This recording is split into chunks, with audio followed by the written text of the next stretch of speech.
نحمده ونصلي على رسوله الكريم اما بعد بسم الله الرحمن الرحیم.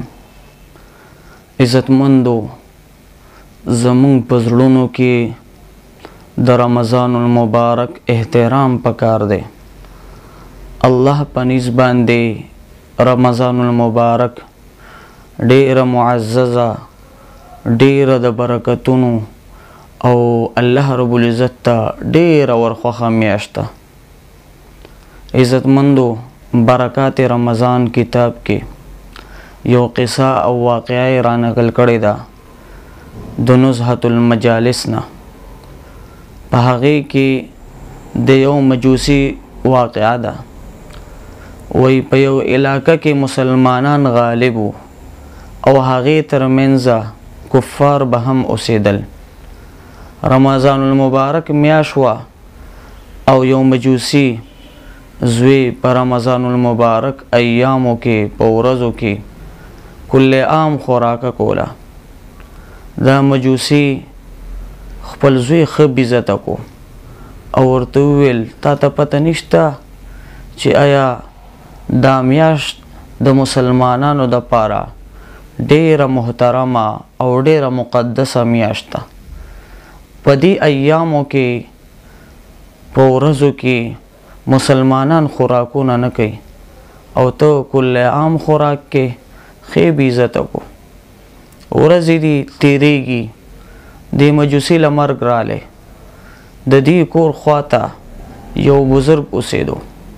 هغه بزرګ په خوب کې ویني چې مجوسي په جنت بهارونو کې اوسېږي او د هغې نه سیر و تفریح کوي. نو دا بزرګ ورته وایي، ورته ته خو مجوسی وي، ته په جنت کې څه کې؟ ورته وي رمضان المبارک میاشت روانه وه او زما زوی د هغې په ورځو کې خوراک کولو. ما بیزته کو، ما د رمضان د مبارکې میاشتې ادب وکړو. الله رب العزت ته زما والا دا ادا ډیره ورخوښه شوه او الله رب العزت چې کله زه وفات کېدم په هغه وخت کې ما ته خوږه کلمه را نصیب کړه او زه مسلمان شوم. نو دې د وجې نه زه په جنت کې یم. عزتمندو، یو مجوسی صرف د رمضان المبارک ادب کوي، الله رب العزت دا نه لوی ثمره هغه ته ورکوي. او ما ورته که چېرته حقیقي معنو کې د دې ادب وکړو او هغه رنګ کې عمل وکړو چې څنګه عمل حق دی په دې میاشت کې، نو انشاءالله جنت په زمونږ مقام وي.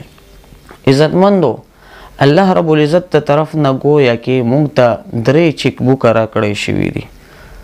پهلنۍ عشره، دویمه عشره او درېمې عشرې په صورت کې.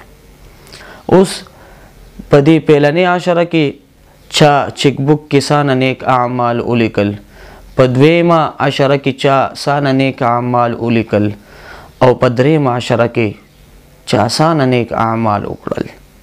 بعضې خو به داسې وي چې بیخي به یې خالي پرېښي وي، هیڅ عمل به یې پکې نه کړی بلکې ګناهونه به یې کړي وي.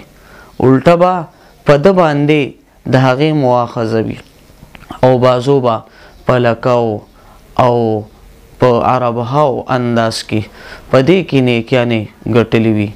الله رب العزت دې وکړي چې رمضان المبارک مونږه په عباداتو کې تیر کو او اخلاص سره عبادت وکړو. وآخر دعوانا ان الحمد لله رب العالمین.